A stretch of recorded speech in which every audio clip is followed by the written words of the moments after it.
Reese was introduced during the story arc Naked Eyes. Marissa sets up a meeting to meet Stephen Clay, who is the leader of the mysterious band the Stephen Clay Experience, and as she and her friends are waiting, they're instead met with the band minus Stephen Clay. Reese is the band's guitarist. Eventually, Marissa gets hired as the official songwriter for the group, which leads to a misunderstanding between the group and Marissa's boyfriend Jamal and his friend Ricky, leading to a confrontation between the two groups. When Ricky comes back to speak with Joshua, it becomes very clear that Reese has a thing for him and flirts hard whenever he is around. Much to Reese's dismay, Joshua informs Ricky he's no longer needed, and Reese is reprimanded for trying to plead the case to keep him around. This changes once Marissa finds out about Ricky's dismissal, and when she finally meets Stephen Clay in person, gives him an ultimatum that either they take them both or she walks. This prompts Stephen to fire his weird drummer Mick and hire Ricky in his place just to keep Marissa happy, which makes Reese very happy. With Ricky now in the band, Reese goes pretty much horn dog on him non-stop, a running theme with female vampires on the show, which annoys him more than anything as Ricky is more concerned with the music than her advancements. It's safe to say Reese is a stage 5 clinger throughout the whole ordeal. When Ricky eventually brushes Reese off as an occasional fling that he has no intentions of having a relationship with, she gets mad and comes back with letting him know that he's only in the band because of Marissa, which he is not happy to find out about, and Stephen eventually reprimands her for doing. Fast forward to the story arc Surrender, and vampire slayer Rafe Kovich shows up at the band's studio, fuming angry after Stephen messed up his wedding to Allison Barrington. This is the point where it's revealed that the members of the Stephen Clay Experience, minus Ricky and Marissa, are all vampires, as they fang out in an attempt to defend their studio from Rafe. After making short work of the guys in the group, Reese steps in and attempts to use flirtation to get to Rafe. It doesn't work, and he takes her down as well. You're not going to hurt me as well, are you? Depends. Are you really all girl? How about I show you what a nice girl like me can do to a pretty boy like you? Why don't you do that?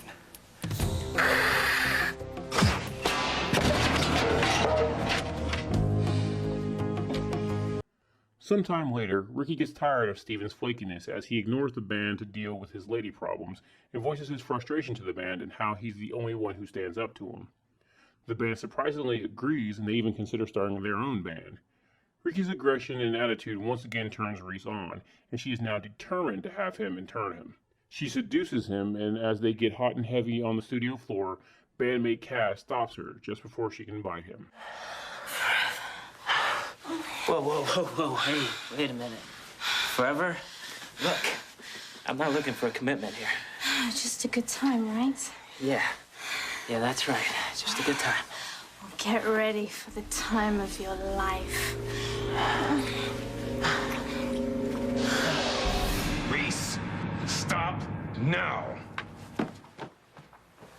Dude, your timing stinks. I'm sorry to break up your little party, but Stephen called and he would like to speak to you. So you might want to split if you know what's good for you. Another time, drummer boy. I promise. Whatever. Things get complicated for Reese's goal of turning Ricky when his deceased ex-girlfriend, who happens to be the twin sister of Marissa, comes down from heaven as a guardian angel and takes Marissa's place while sending her away and erasing her memory of poor Charles. Now doing a poor job of taking Marissa's place, Casey takes it upon herself to be Ricky's protector while fighting her urges to act on her affections for him. At one point, it looks like Stephen is finally going to allow his band the green light to turn people, but he's eventually stopped by Tess, the good doppelganger of Olivia, and he briefly tries to be good and calls it off. When that doesn't work out, he finally gives Reese the green light to turn Ricky, and the rivalry between Reese and Casey goes into overdrive. Reese decides that the night of the band's studio party would be the best place for it to happen. After Ricky has several drinks, she tries to lure him into the back room, but Jamal, helping out Casey, who he now knows as Casey and not Marissa, breaks up the party by starting a fight with the band. This somehow backfires as the crew end up getting hauled off by the police, leaving Ricky and Reese by themselves in the studio. Jamal pretends to be drunk to distract the cops long enough for Jack and Casey to escape. Casey gets back inside the studio just in time to stop Reese from biting Ricky using a supernatural gust of wind. The rock and roll lifestyle. I finally feel like I'm part of it. And you're about to feel that way even more. Oh my God. I promise, baby, this isn't gonna hurt a bit. I am feeling no pain.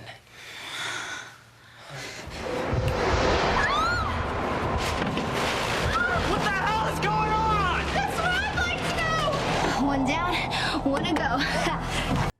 Sometime later, Reese goes to Ricky to see if they can't start back up where they left off, and he blows her off to confront Jamal and Casey, who are still doing a poor job of pretending Casey is Marissa.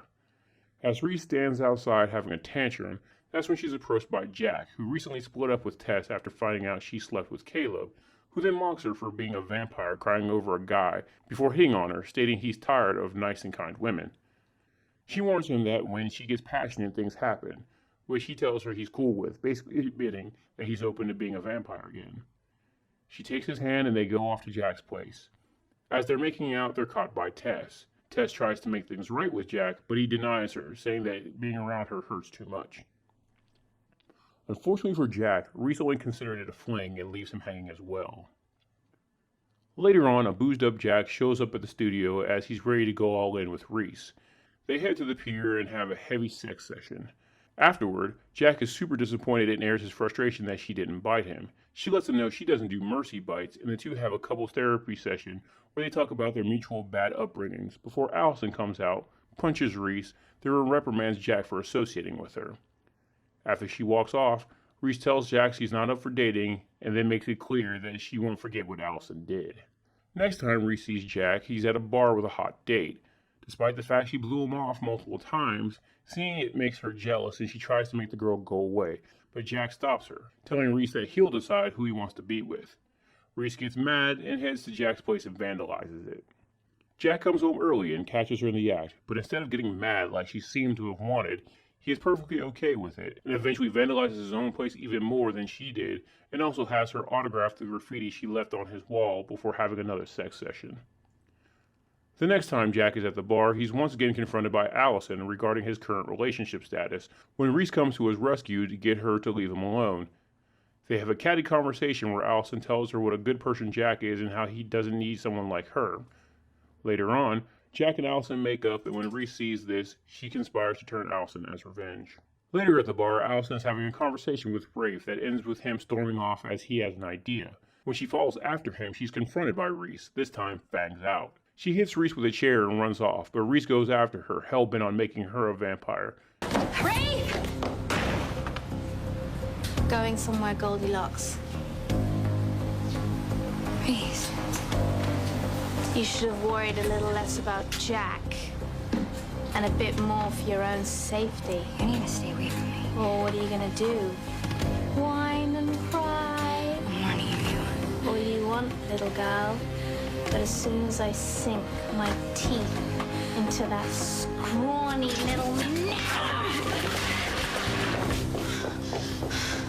round one to the princess. But the fun is just beginning. And by the time Allison gets home, Reese is already there waiting for her. She goes to bite Allison, but for some reason isn't able to. That's when Rafe comes in and saves Allison. Before he can drive a stake through Reese's heart, Allison stops them and she disappears.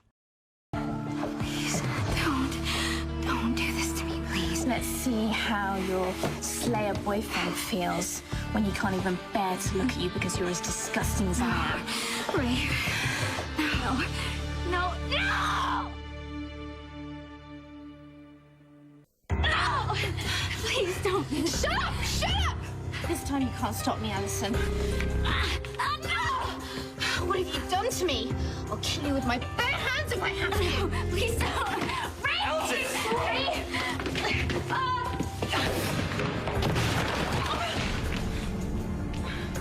It's your time now, vampire. Vanish from this world. Don't. Rafe, don't. Just stop it. Please, don't. Who's there? Reese heads back to the studio and vents about how she wasn't able to feed on Allison to Joshua, and the water isn't helping her. She also vents how frustrated she is with men and how Caleb always knew how to help her feel better. Joshua tells her he'll always be around and he also knows how to make her feel better. He gives Reese his neck and she feeds on him. I know how to make you feel better.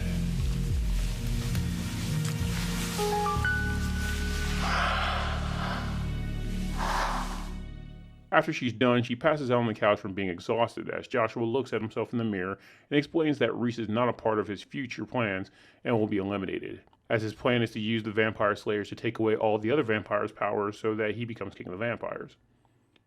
The story of Vampire Reese ends later that day when Allison confronts Jack and Reese in the back alley of the studio. She tells Jack how Reese attacked her, then punches her and runs off.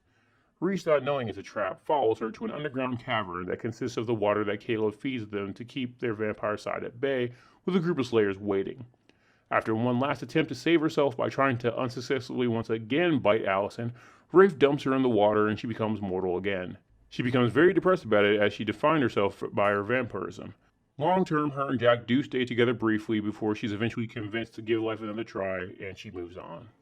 Much like the character Elizabeth, Port Charles cast a veteran vampire actress to bear the fangs in this story arc, this time choosing British actress Marrium Parris, who previously donned the fangs in the 1998 abortion of a horror film, Club Vampire. Thanks for watching. If you like this content, please leave a like and subscribe and hit the bell icon to know every time I update. If you want to help my channel grow, please check out my Patreon, where you can get access to content early, as well as see the content that can't be uploaded here on YouTube. Link will be in the description. Until next time.